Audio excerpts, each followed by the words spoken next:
बेटे NCERT back exercise question करने हमने। तो क्वेश्चन नंबर 1 देखो क्या कहा हुआ क्वेश्चन नंबर 1 में। पहला क्वेश्चन पढ़ो क्या है, can you shield a body from electrical forces by putting it inside the hollow conductor. अच्छा ये स्टेटमेंट है यू कैन शील्ड, ये क्लास 12th में हम पढ़ते भी हैं कि अगर आपने इलेक्ट्रिकल फोर्सेज कौन सी होती हैं, पॉजिटिव चार्ज पॉजिटिव को क्या करता है, रिपेल करता है, नेगेटिव पॉजिटिव को क्या करता है, अट्रैक्ट। तो जो फोर्स होती है वो कौन सी है हमारे पास, इलेक्ट्रिकल फोर्सेज। आपने किसी बॉडी को इलेक्ट्रिकल फोर्सेज से प्रोटेक्ट करना है तो आप उसको कहाँ प्लेस करते हो, कंडक्टर के अंदर। इसकी रियल लाइफ एग्जांपल है स्कूल बस। स्कूल बस के ऊपर चलती के ऊपर बिजली डिग जाए, अंदर पैसेंजर ने कुछ होएगा, नहीं होना। रीज़न की है, कंडक्टर के अंदर कभी भी इलेक्ट्रिकल फोर्सेज नहीं लगती। कहते similarly can you shield a body from the gravitational influence.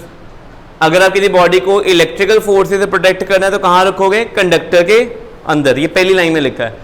ऐसे ही किसी बॉडी को अगर ग्रेविटेशनल फोर्स से प्रोटेक्ट करना है तो आप उसको किसी होलो बॉडी के अंदर रख सकते हो। क्या ये ट्रू होगा कि नहीं होगा, क्वेश्चन यही है।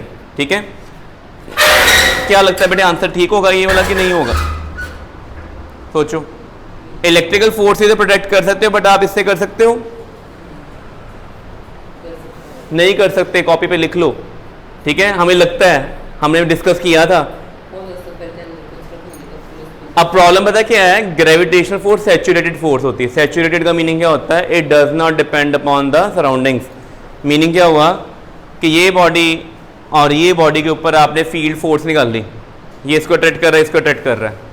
आपने यहाँ पे ये बोर्ड फोर्सेज लग रही हैं, ये दोनों लगा रहे हैं, ये वाइट बोर्ड है। ये जब ये दोनों इधर पड़े हुए हैं, मैंने पीछे से वाइट बोर्ड को मूव कर दिया आगे।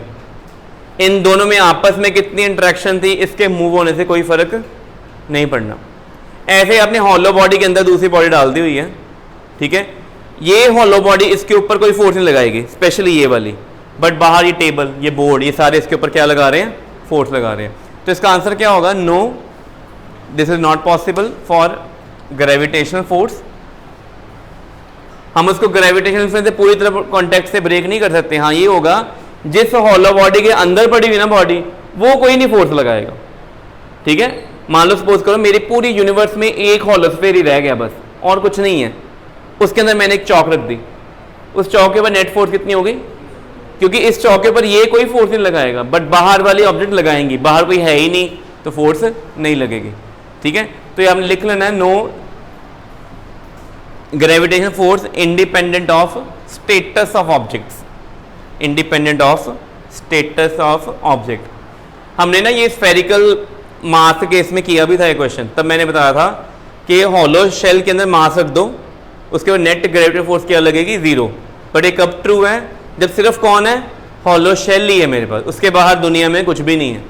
बट ऐसा रियल लाइफ में होता है, शेल की अपनी ग्रेविटेशनल फोर्स इनसाइड कितनी हो गई, बट उससे बाहर वाली वर्ल्ड की तो फोर्स लगेगी ना उनके ऊपर, ठीक है। तो आपने याद रखना है। सेकंड क्वेश्चन पढ़ो क्या है, कहते हैं astronaut inside the small spaceship में है और बाइटिंग अराउंड द अर्थ। ये लास्ट टॉपिक डिस्कस किया था। कार्तिक वाले सामने देखो, पेन को छोड़ दो, ठीक है। अर्थ के अराउंड एक स्पेसशिप है, रिवॉल्व कर रही है। स्पेसशिप के अंदर कौन है, एस्ट्रोनॉट है। कहता कैन नॉट डिटेक्ट ग्रेविटी, अर्थ की ग्रेविटी उसके ऊपर कितनी होती है, 0, उसको फील नहीं हो रही। कहता है if the space station orbiting the earth has large size can he hope to detect gravity. Space shuttle छोटा जो है ना, अर्थ का साइज बहुत बड़ा है। स्पेस शटल अगर 50 मीटर लॉन्ग भी है, that is also very small as compare to dimension of earth. कहते हैं अगर स्पेसशिप बहुत बड़ा बना दें तब क्या वो डिटेक्ट करेगा कि नहीं करेगा। तो क्वेश्चन लिख दिया आपने, लिखो इसका आंसर क्या है, लिखो yes it is possible, yes it is possible to detect gravity in larger spaceship having size comparable to that of earth। ठीक है, स्पेसशिप छोटा जो होता है, रिवॉल्व अर्थ के राउंड कर रहा है, उसके अंदर बंदा रेस्ट में बैठा होता है कि फ्लोट कर रहा होता है। फ्लोट करने का मीनिंग क्या, ग्राउंड के साथ कोई कांटेक्ट होगा, नॉर्मल रिलेशन कितना होगा, और normal relation 0 means apparent wait 0। But अगर स्पेस शटल बहुत बड़ा बना आता अर्थ के साइज से कंपैरिजन तो फिर एग्जिस्ट करेगा, अदरवाइज नहीं, ठीक है, तब वो स्पेस शटल जो होगा it behave like satellite of earth, natural satellite, बहुत बड़ी, जैसे मून है। मून पे जब एस्ट्रोनॉट जाते हैं तो मून पे वो वेटलेस होकर घूमते हैं कि उसके ऊपर चल रहे होते हैं। सोचो मून का साइज बहुत बड़ा है as compare to normal spaceship. Moon पे ग्रेविटी फील हो रही है, छोटे स्पेसशिप में नहीं हो रही। ये कह रहा है ना क्वेश्चन, छोटे स्पेसशिप में कितनी ग्रेविटी है, साइज बढ़ा देंगे तो फील होगी। इसकी रियल लाइफ एग्जांपल कौन है, मून। ठीक है, नेक्स्ट क्वेश्चन बेटे सी पार्ट में क्या बोला उन्होंने, कहता है if you compare gravitational force on the earth due to sun, sun की जो ग्रेविटेशनल फोर्स अर्थ पे होती है ना, सन अट्रैक्ट कर रहा है अर्थ को कि नहीं कर रहा, कहता है उसको किससे कंपेयर करोगे, मून से, तो आपको फील होगा कि सन का पुल ग्रेटर है मून से। ठीक है, however the tidal effect of the moon pull is greater than the tidal effect of sun. ये आपको सुना कभी आपने, tidal effect due to gravitation. दिन में ना 2 बार ऐसी टाइम आता है, high tide and low tides, 2 बार आता है। पता कब, जब मून अर्थ और सन क्या होते हैं राइट एंगल पे, मून अर्थ सन जब क्या हो जाए तीनों, ये दिन में 2 बार ऐसी सिचुएशन होती है, तब हाई टाइड्स आती हैं। तब वहाँ पे बीच के पास ना वो करते हैं, ठीक है, वार्निंग साइन देते हैं कि बीच के पास ना आ जाएं, दूर आ जाएं फॉर दिस टाइम, कि भाई 7 to 7:30 नहीं जाना, 12 to 12:30 नहीं जाना। इस ड्यूरेशन में टाइड्स की हाई क्या हो जाती हैं, हाई हो जाती हैं। ये हाई टाइड्स की होती हैं moon and sun gravitational force. तो क्वेश्चन कहता है कि सन का डिस्टेंस मून से, हमारी अर्थ से सन का डिस्टेंस ज़्यादा है कि कम है, तो मून पास है कि सन पास है, सन दूर है ना, ठीक है, मून क्या पास है, बट हम किसके राउंड रिवॉल्व कर रहे हैं, मून के राउंड के सन के राउंड। मीन्स हमारे ऊपर कौन फोर्स ज़्यादा लगा रहा है अर्थ के ऊपर, सन के मून, सन लगा, although sun is farther. But कहता है जो टाइड्स हैं उनको कंट्रोल कौन कर रहा है ज़्यादा, मून कर रहा है। क्या आंसर होगा इसका, मून पास है इसलिए। और मून पानी को इसलिए मूव इजीली करवा रहा है कि पानी अर्थ से क्या है, लाइटर है। समझ लगी पहले, अर्थ किसके राउंड रिवॉल्व कर रही है, अर्थ के ऊपर फोर्स कौन स्ट्रांग लगा रहा है, सन। बट अर्थ पे जो टाइड्स आ रही हैं उनको कौन एफर्ट कर रहा है ज़्यादा, क्यों, मून ने पानी पे फोर्स लगाई है, वो क्या है, अर्थ से पास है, बस इसलिए। ठीक है, तो इसका आंसर लिखो, क्या है, लिखो tidal effect depends upon, tidal effect depends upon cube of the distance, cube of the distance। ये ऐसे है, लिख देना कॉपी पे, tidal effect proportional to 1/r³। ठीक है, अब आप बताओ ये जो r है सन और अर्थ में यार ज्यादा है कि मून और अर्थ में ज्यादा है,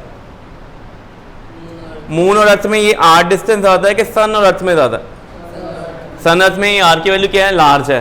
तो सन और अर्थ में डिस्टेंस अगर बढ़ गया तो टाइडल इफेक्ट क्या हो जाएगा, तो इसका मतलब ये लिखो पहले साइड में, ये लिखो, लिखो clearly, greater distance from sun, greater distance from sun causes, greater distance from sun causes lesser tidal effect, lesser tidal effect than moon। ठीक है, मून दे नालों सन का इफेक्ट टाइड से ऊपर घट है, घट क्यों हो गया, डिस्टेंस ज़्यादा हो गया। ठीक है, कल को पेपर में आए तो असर्शन रीजन लिख दोगे ना। देखो एनसीईआरटी क्वेश्चन पेपर में आने ही है, बट फॉर्म चेंज हो जाएगा। यहाँ पे क्वेश्चन पूछे हुए हैं, वहाँ पे स्टेटमेंट और रीजन दे के आपसे पूछेंगे। ठीक है, नेक्स्ट क्वेश्चन पे आते हैं। अगला question, choose the correct alternative पूछा हुआ है, आपने बताना है। इस बार पेपर में आया भी था ये वाला। ठीक है, ऐसा क्वेश्चन देखो 4 क्वेश्चन पूछे हुए हैं ना, केस स्टडी में आ सकता है ये क्वेश्चन 4 मार्क्स में। कहता है acceleration due to gravity increasing slash decreasing with increasing altitude. जब हम ऊपर जाते हैं ऑल्टीट्यूड इंक्रीज करते हैं हाइट पे, तो कार्तिक कालिया बताओ जी कम होता है क्या ज़्यादा होता है, जब नीचे आते हैं तब भी कम होता है, नीचे जाने पे भी कम होता है, ऊपर जाने पे भी कम होता है। बट ज़्यादा जल्दी कब कम होता है, ऊपर जाने पे, नीचे में थोड़ा धीरे कम होता है। फॉर्मूला लिखवाए थे इसके, तो पहले ऑप्शन की करेक्ट क्या होगा, action due to gravity increases slash decreases with increasing altitude, decreases with increasing altitude. Height ऊपर जाओगे जी की वैल्यू क्या होगी, कम होगी। सेकेंड पॉइंट कहते हैं acceleration due to gravity increases at decreases with the increasing depth. बताओ डेप्थ का मतलब अब हम अर्थ के अंदर जा रहे हैं, नीचे जाते आएंगे तो action due to gravity decrease करती है कि इंक्रीज? दोनों में क्या करती है? और मैक्सिमम कहाँ पे होती है? सरफेस पे। तो याद करो ग्राफ पढ़े थे, जी की वैल्यू सेंटर वर्ड से जाओगे स्ट्रेट लाइन में बढ़ती है, सेंटर से बाहर सरफेस में मैक्सिमम है, बाहर जाओगे तो बड़ी जल्दी, ऊपर जाओगे बड़ी जल्दी गिरेगी, अंदर जाओ तो धीरे धीरे गिरेगी। तो आंसर कौन सा होगा? पहले का भी डिक्रीज होना है, सेकंड का भी क्या होना है? थर्ड। कहते हैं acceleration due to gravity independent of the mass of earth slash mass of the body. G की वैल्यू कितनी होती है? 9.8। कहाँ पे होती है 9.8? सरफेस है उसके पास। ये पेन और ये दोनों का मास सेम है? सेम है। इनको मैं ड्रॉप करूंगा, दोनों में एक्सेलरेशन सेम आएगी डिफरेंट आएगी? डिफरेंट आएगी। इसकी जी अलग लिखेंगे, इसकी जी अलग लिखेंगे। जी तो सभी का क्या होता है? जी का फॉर्मूला क्या होता था? स्मॉल जी का फॉर्मूला बेटे क्या होता है? gm/r²। gm/, इसमें m कौन होता है? अर्थ। तो इसमें कौन से करेक्ट होगी ऑप्शन? कि इंडिपेंडेंट है। किसके मास पे? ये जी डिपेंड नहीं करता। अर्थ के मास पे कि बॉडी के मास पे? बॉडी के मास पे। ठीक है, अगला कहता जो फॉर्मूला अगला पढ़ा आपने -gmm 1/r2 -1/r1, ये कौन सी क्वांटिटी है पहले बताओ?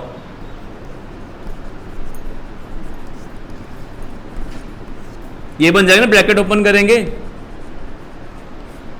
ये कौन सी क्वांटिटी होती है? -gm1m2/r।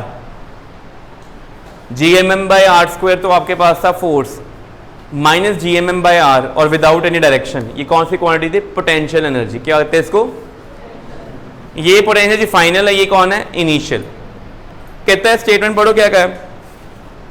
The formula -gmm 1/r2 -1/r1 is more less accurate formula mgr2 -r1 for the difference in the potential energy. ठीक है, सोचो पोटेंशियल एनर्जी डिफरेंस के दो फॉर्मूले हैं, एक ये लिख दिया, एक ये लिख दिया। कहते हैं इनमें कौन ज्यादा एक्यूरेट है, कौन बेटर है? एक्यूरेट रिजल्ट कौन देगा? नीचे वाला सिर्फ तब अप्लाई करते हैं जब हम अर्थ की सरफेस के पास घूम रहे होते हैं, तब जी की वैल्यू चेंज नहीं करती ना। बट हमने पढ़ा हुआ है जैसे हम हाई अल्टीट्यूड पर जाएंगे जी क्या हो जाएगा? चेंज। तो ये जी की वैल्यू तो प्रॉब्लम आ जाएगी ना। यहाँ पे जी आ रहा है ऊपर वाले फॉर्मूले में, इस वाले फॉर्मूले में जी आया नहीं, इधर आया ना जी दूसरे में, तो जी हमेशा कांस्टेंट रहता है नहीं ना। तो कौन ज्यादा एक्यूरेट आंसर देगा? ये वाला फॉर्मूला हमने ग्रेविटेशन में पढ़ा था, ये वाला हमने वर्क पर एनर्जी में पढ़ लिया था। बट वर्क पर एनर्जी में हम अर्थ के पास मूव कर रहे थे, अर्थ से ऊपर 50-100 मीटर तक बस। बट हम जब बहुत ज़्यादा हाइट पे चले जाएंगे तो ये फॉर्मूला तब एप्लीकेबल नहीं होना। तो कौन क्या आंसर आएगा बताओ? मोर आएगा। तो पेपर में अगर ये केस स्टडी आ जाए तो कर लोगे। ठीक है, नेक्स्ट क्वेश्चन पे आते हैं। हाँ जी, क्या बेटा change in orbit of satellite के लिए how much energy you provide, और उसमें नीचे 2 भी मल्टीप्लाई हो रहा था यहाँ पे, वो टोटल एनर्जी थी, वो टोटल पर वो था how much amount you need to binding energy. एक ऑर्बिट में टोटल एनर्जी होती है -gm1m1m2/2r, दूसरे में है 2r2, उनको माइनस करोगे वो था amount of energy spend to change the orbit. अगर gmm के नीचे r लगा हुआ है ना तो ये कौन है? पोटेंशियल एनर्जी, और ये नेगेटिव है। क्या ये काइनेटिक बन सकती है? क्यों? नेगेटिव है। ठीक है, नेक्स्ट क्वेश्चन पे आए, पढ़ो थर्ड क्वेश्चन क्या है? Suppose there existed a planet that went around sun twice as fast as earth. जितनी स्पीड से अर्थ जा रही है उससे स्पीड उसकी क्या हो जाए? 2 टाइम्स। कहता है what would be the orbital size as compare, उसको ऑर्बिट का रेडियस कितना होगा? अगर वो 2 टाइम फास्टर मूव करेगी तो बताओ क्या होगा? उसका टाइम कितना होगा? कम हो जाएगा, ज़्यादा हो जाएगा? कम हो जाएगा। कोई फॉर्मूला आपको पता है? किसी ने बताया आपको? कोई लॉ बताता है प्लैनेट का एक चक्कर काटा प्लैनेट ने सन के राउंड, कितना टाइम लिया और डिस्टेंस था रेडियस r, उसमें कोई रिलेशन होता है? पढ़ा आपने कोई? देखो पीछे कॉपी खोल लो। Kepler law of planetary motion, Kepler का जो थर्ड लॉ होता है, क्या होता है थर्ड लॉ केपलर का?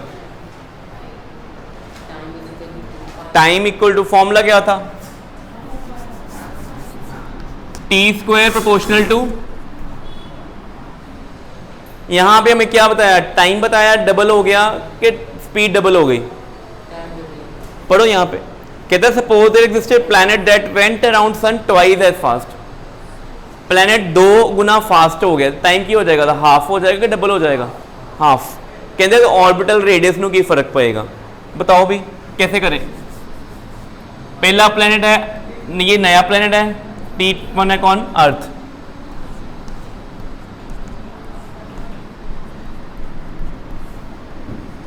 बताओ क्या करें, T2 T1 का हाफ होगा कि T2 डबल देन T1 हो जाएगा। सेकेंड प्लैनेट का टाइम, पहले प्लैनेट का टाइम तो हाफ है कि डबल है, पढ़ो स्टेटमेंट, स्टेटमेंट में पढ़ो दोबारा से क्या लिखा है। Suppose there existed a planet that went around the sun twice as fast, वो डबल फास्ट हो गया, तो टाइम क्या हो जाएगा, टाइम हाफ हो जाएगा। तो T2 जो होगा वो 2T1 होगा कि T1/2 होगा, T2 T1/2 के 2T1, सोचो।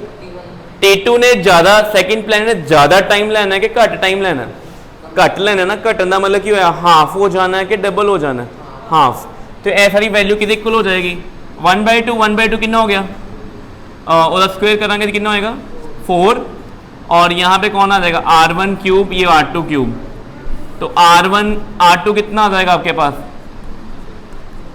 क्यूब रूट लोगे R1/4 पावर 1/3, इतना रेडियस आना है उस प्लेनेट का। नए प्लेनेट का रेडियस कितना आना है, ऑर्बिट रेडियस, जितना अर्थ का ऑर्बिट रेडियस था उसका 4 पावर 1/3। अब 1/3 4 सॉल्व कर सकते हो आप, नहीं, छोड़ दो इतना ही, ठीक है। तो इक्वेशन साइड में लिख लेना, ये क्वेश्चन कौन सा टॉपिक है, केपलर लॉज। केपलर कौन सा लॉ है, फर्स्ट लॉ, सेकंड लॉ के थर्ड लॉ, थर्ड लॉ। ये पेपर में आता होता है। इस समय उन्होंने टाइम पीरियड डायरेक्टली नहीं पूछा था, गिवन था, उन्होंने क्या गिवन था, स्पीड गिवन थी डायरेक्टली, ठीक है। तो ये आपने याद रखनी है। हो गई छुट्टी। तो पहले हमने क्वेश्चन किए हैं 8.3 तक, ठीक है, बाकी हम नेक्स्ट क्लास में करेंगे, ठीक है। इसको कर दो।